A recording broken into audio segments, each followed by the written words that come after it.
আজকের আমি চার্বাক দর্শন সম্প্রদায় নিয়ে কথা বলবো। চার্বাকরা কী রকম, তারা কিভাবে প্রত্যক্ষকে প্রমাণ হিসাবে স্বীকার করেন, কিভাবে অনুমানকে প্রমাণ হিসাবে স্বীকার করেন, এবং চার্বাক দেহাত্মবাদ, আপ্তবাক্য, এগুলো নিয়ে আজকে বলবো।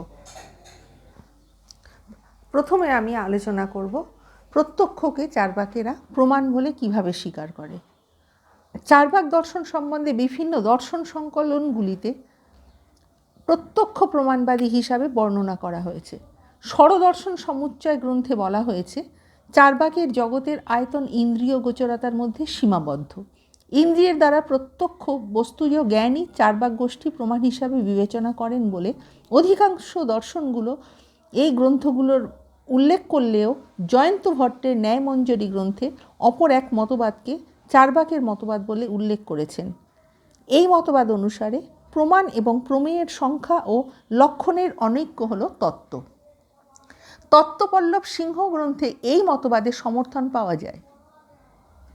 প্রত্যক্ষ প্রমাণ, আমি প্রথমে এটা বললাম যে এরা একমাত্র প্রত্যক্ষকেই স্বীকার করে, এবং এই যে তত্ত্বপল্লব সিংহ যে গ্রন্থ রয়েছে সেখানে উল্লেখ করা যায়, এবং বিভিন্ন জায়গায় দেখা যায় যে চার্বাকেরা তারা একমাত্র যেটা দেখা যায় সেটাকেই এরা সত্য বলে স্বীকার করে। অর্থাৎ প্রত্যক্ষ, যেটা প্রত্যক্ষের সাহায্যে আমরা যা পাচ্ছি সেগুলোই হলো সত্য, আর বাকি সকল তারা কিন্তু বলে যে মিথ্যে। এইবারে আমি বলবো অনুমান প্রমাণ। ন্যায় দর্শন দ্বারা স্বীকৃত অনুমানের দ্বারা প্রমাণকে চার্বাক মতে অনুমোদন করা হয়নি। অনুমানলব্ধ জ্ঞানের হেতু ও সাধনের সঙ্গে অনুমান বা সাধ্যের সম্পর্ক বা ব্যাপ্তিকে চার্বাকবাদী দর্শনিকেরা ভ্রান্ত হিসাবে প্রমাণ করার চেষ্টা করেছে। যেহেতু অনুমান এখানে করা হচ্ছে, তাই অনুমানের সাহায্যে যেটা পাওয়া যাবে সেটা সবসময় ভ্রান্ত হবে। তাদের মতে অভ্রান্ত ব্যাপ্তিজ্ঞানের উৎপত্তি প্রত্যক্ষের সাহায্যে সম্ভব নয়। তত্ত্বপল্লব সিংহ গ্রন্থে এর প্রধান অন্তরায় হিসাবে দেশ, কাল ও স্বভাবের ব্যবধানকে এর কারণ হিসাবে ধরা হয়েছে। এই পরিবর্তনশীল জগতে দেশ, কাল ও পরিবেশের বিভিন্নতা অনুযায়ী বস্তু জগতে ও তার ধর্ম প্রতিনিয়ত পরিবর্তিত হয়, তাই অনুমান দ্বারা ব্যক্তিজ্ঞানকে চিরকালীন ধরে নেওয়া হয় না। চার্বাক মতে অনুমান সম্ভাবনার আভাস মাত্র। সুতরাং আমরা যখন কোনো কিছু অনুমান করে যেটা পাচ্ছি সেটা একটা সম্ভাবনার আভাস মাত্র। চার্বাকেরা আপ্তবাক্যকে এরা কিভাবে খণ্ডন করছে সেটা আমি বলবো। আপ্তবাক্য অনুমানের উপর নির্ভরশীল হওয়ায় এর দ্বারা প্রমাণ চার্বাকগণের মতে ভ্রান্ত বলে বিবেচিত। আপ্তবাক্যের সত্যতার ভিত্তি নির্ভরযোগ্য ব্যক্তির উক্তি বা ব্যক্তির ব্যাপ্তিজ্ঞানের বিশ্বাসের উপর অধিকাংশ সময় নির্ভরশীল হয়, তা চার্বাক মতে গ্রাহ্য নয়। সুতরাং এখানে যেহেতু অন্য ব্যক্তির উপর যেহেতু নির্ভর করা হচ্ছে এবং তার জ্ঞানের উপর যেহেতু নির্ভর করা হচ্ছে, কিন্তু নিজের চোখে যেহেতু দেখা হচ্ছে না, তাই তাদের মতে আপ্তবাক্য এটা আমরা সত্য বলে কখনো মানতে পারি না। তার একটাই কারণ হলো এই যে আপ্তবাক্য অনুমানের উপর নির্ভরশীল হওয়ার জন্য এর দ্বারা প্রমাণ চার্বাকগণের মতে ভ্রান্ত বলে বিবেচিত হয়। চার্বাকরা দেহাত্মবাদ এরা কিভাবে ব্যাখ্যা করছে, এখন আমি এইটা বলবো। প্রত্যক্ষবাদী চার্বাকেরা বস্তু জগতের মূলগত উপাদানের সংখ্যা 4টেতে সীমাবদ্ধ রেখেছে। এগুলো হলো ক্ষিতি, অপ, তেজ ও মরুত। বোম বা আকাশের প্রত্যক্ষ করা যায় না বলে একে জগতের মূল উপাদানের মধ্যে তারা ধরেন না। চার্বাকগণ বলছেন, ইন্দ্রিয়ের সাহায্যে আমরা জড়জগৎকে প্রত্যক্ষ করি। এই জড়জগৎ ক্ষিতি আর্থ, অপ ওয়াটার, তেজ ফায়ার, মরুত এয়ার, এই 4 ভূতের দ্বারা গঠিত হয়। চার্বাকগণের মতে চন্দ্র, সূর্য, নক্ষত্র, বৃক্ষ সহ জগতের যাবতীয় বস্তু, এমনকি মানব দেহও এই 4টি ভূতের সমন্বয়ে গঠিত এবং তাদের বিয়োগের ফলে বিনষ্ট হয়। অর্থাৎ আমাদের যে মানব দেহ সেটা 4টি ভূতের সংমিশ্রণে গঠিত হচ্ছে, এবং আমাদের যে চৈতন্য রয়েছে সেটা হচ্ছে দেহেরই একটা গুণ। চার্বাকগণ চেতনার অস্তিত্ব স্বীকার করেন, অর্থাৎ কনসাসনেস যেটাকে বলা হয় ইংলিশে, এর অস্তিত্ব স্বীকার করেন, কারণ চেতনা হলো দেহের ধর্ম। চার্বাকেরা সবসময় বলছে যে চেতনা কখনো দেহ থেকে আলাদা নয়, চেতনা হলো দেহের ধর্ম এবং ইন্দ্রিয়গ্রাহ্য।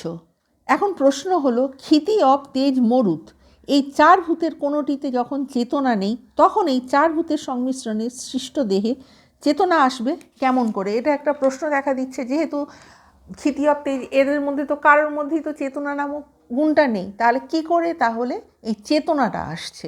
এর উত্তরে চার্বাকেরা তখন বলছে যে উক্ত চার ভূতের কোনোটিতেই চেতনা না থাকলেও, অর্থাৎ ক্ষিতি অব তেজ মরুত, এর মধ্যে কোনো চেতনা না থাকলেও চার ভূতের নির্দিষ্ট পরিমাণ সংমিশ্রণের ফলে এই গুণটি তৈরি হতে পারে। মানে এই যে চারটে ক্ষিতি অব তেজ মরুত, এদের একটা নির্দিষ্ট পরিমাণ মিশ্রণ হতে হবে, তাহলেই কিন্তু এই গুণটা তৈরি হতে পারে। যেমন পান, সুপারি, চুন, এই তিনটি বস্তুর ভিতর কোনোটির মধ্যে লাল রং নেই, তবুও এই তিনটে বস্তুকে একসঙ্গে চর্বণ করলে লাল রং দেখা যায়। তারা বলেন দেহ ছাড়া চেতনারূপ গুণের ভিন্ন সত্তা নেই এবং দেহ ধ্বংস হওয়ার সাথে সাথে চেতনা গুণটা নষ্ট হয়ে যায়। তাদের মতে চৈতন্য বিশিষ্ট দেহই হলো আত্মা, দেহ ছাড়া আত্মার কোনো সত্তা নেই এবং অভৌতিক আত্মা বলেও কিছু নেই, অর্থাৎ আত্মা ও দেহ অভিন্ন, দেহ বিনষ্ট হলে আত্মা বিনষ্ট হবে। সুতরাং চার্বাকদের মতে আত্মার অমরতার প্রশ্ন অবান্তর। মানুষের বর্তমান জীবনই একমাত্র জীবন, পরজন্ম বলে কোনো কিছু চার্বাকগণ বিশ্বাস করেন না, কারণ পরজন্মের অস্তিত্বের কোনো প্রমাণ নেই। সুতরাং মৃত্যুর পরেও মানুষকে তার কুকর্মের জন্য দুঃখ ভোগ এবং ভালো কাজের জন্য মানুষ সুখ ভোগ করবে, এই সকল কথা তাদের মতে অবান্তর এবং অর্থহীন। পরলোকী নোহ ভাব, পরলোকা ভাব, ভগবানের কাহিনী পৌরাণিক গল্প ছাড়া আর কিছু নয়। সুতরাং পরজন্ম সুখ ভোগের জন্য, ঈশ্বরকে তুষ্ট করার জন্য তার অর্থাৎ ঈশ্বরের পূজা অর্চনা করা বোকামি মাত্র। তারা বলছেন ধূর্ত পুরোহিতদের বিশ্বাস করা মানুষের উচিত নয়, কারণ পুরোহিতগণ নিজেদের জীবিকা অর্জনের জন্য ঈশ্বরের পূজা করার জন্য মানুষকে প্রলুব্ধ এবং প্ররোচিত করে। মৃত ব্যক্তির যে শ্রাদ্ধকৃত্যাদির কোনো ফলই নেই, এটা শুধু ব্রাহ্মণদের রোজগারের পথ। সুতরাং দেখা যায় ব্রাহ্মণেরা যে তাদের শ্রাদ্ধ মানে মৃত ব্যক্তিদের নিয়ে শ্রাদ্ধ, তারপরে পারলৌকিক কাজ যেগুলো করছে, এগুলো একমাত্র তাদের রোজগারের পথ। চার্বাকগণ আরও বলছেন ভণ্ড, ধূর্ত, নিশাচর তারাই বেদের কর্তা। ত্রয়োবেদস্য কর্তারও ভণ্ড, ধূর্ত, নিশাচরা। বেদ ও এই প্রতারক পুরোহিতদের সৃষ্টি। সুতরাং চার্বাকগণের মতে বেদকে বিশ্বাস করা মানুষের উচিত নয়। জড়বাদী চার্বাকদের মতে প্রত্যক্ষই একমাত্র প্রমাণ এবং যা প্রত্যক্ষ গোচর নয় তার অস্তিত্ব নেই। যেহেতু ঈশ্বর প্রত্যক্ষ গোচর নয়, সেহেতু ঈশ্বরের অস্তিত্ব স্বীকার করা যায় না। তারা আরও বলেন ক্ষিতি অব তেজ ও মরুত, এই চার রকমের জড় উপাদানের স্বাভাবিক পরিণতি হলো জগৎ, অর্থাৎ চতুর্ভূতের স্বাভাবিক মিশ্রণের ফলেই জগতের সৃষ্টি হয়েছে। তাই জগৎ সৃষ্টিরূপী ঈশ্বরের অনুমান করার কোনো প্রয়োজন নেই। ভারতীয় দার্শনিকদের মধ্যে অনেকেই আত্মার মুক্তি বা মোক্ষ লাভকে মানব জীবনের পরম কল্যাণ তথা চরম লক্ষ্য বলে অভিহিত করেছেন, কিন্তু চার্বাকগণ বলেন আত্মারই যেখানে কোনো সত্তা নেই, সেখানে আত্মার মুক্তির প্রশ্ন অবান্তর মাত্র। তাদের মতে ইন্দ্রিয় সুখী মানুষের পরম কল্যাণ, তাই এই ইন্দ্রিয় সুখী তাদের জীবনের চরম লক্ষ্য হওয়া উচিত। চার্বাকগণ আরও বলেছেন অতীত চলে গেছে, ভবিষ্যৎও অনিশ্চিত, কেবল বর্তমান মানুষের আয়ত্তে রয়েছে। সুতরাং বর্তমান জীবনে মানুষের যেই উপায় হোক যত বেশি সুখ করতে পারবে তা গ্রহণ করা উচিত। আর দুঃখ মিশ্রিত বলে বা অন্য কোনো কারণে বর্তমান সুখকে বিসর্জন সেটা দেওয়া মানুষের পক্ষে সেটা একটা মূর্খতার পরিচয়। কিন্তু দেখা যায় যে আপাত দৃষ্টিতে মনে হয় দর্শন হিসাবে চার্বাক মতের বিশেষ কোনো মূল্য নেই এবং এই মত সর্বাংশে নিন্দনীয় এবং বর্জনীয়।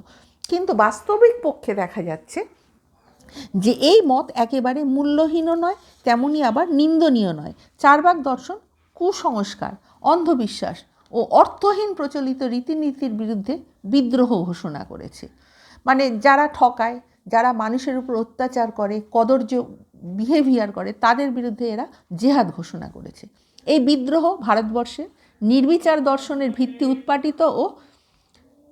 উৎপাটিত করে সবিচার দর্শনের ভিত্তি রচনা করেছে। এই দর্শন সাধারণ মানুষকে আত্মনির্ভরতার পথ দেখিয়েছে। এই দর্শনে যে অবিচারিত তত্ত্ব ও মতের স্থান নেই, চার্বাক দর্শন তা প্রতিপন্ন করতে সক্ষম হয়েছে। স্বার্থান্বেষী ব্রাহ্মণদের ষড়যন্ত্রকে চার্বাক দর্শন কঠোরভাবে আঘাত করেছে। এখানে এই দর্শনের সার্থকতা। তাই চার্বাকেরা বলছে যে যাবজ্জীবেত সুখং পিবেত ঋণং কৃত্বা ঘৃতং পিবেত ভস্মীভূতস্য দেহস্য পুনরাগমনং কুতঃ। আমার ভিডিও তোমাদের ভালো লাগলে লাইক, কমেন্ট, শেয়ার এবং সাবস্ক্রাইব করতে ভুলো না। নেক্সট টাইম আমি আরও একটা নতুন ভিডিও নিয়ে তোমাদের সামনে উপস্থিত হব।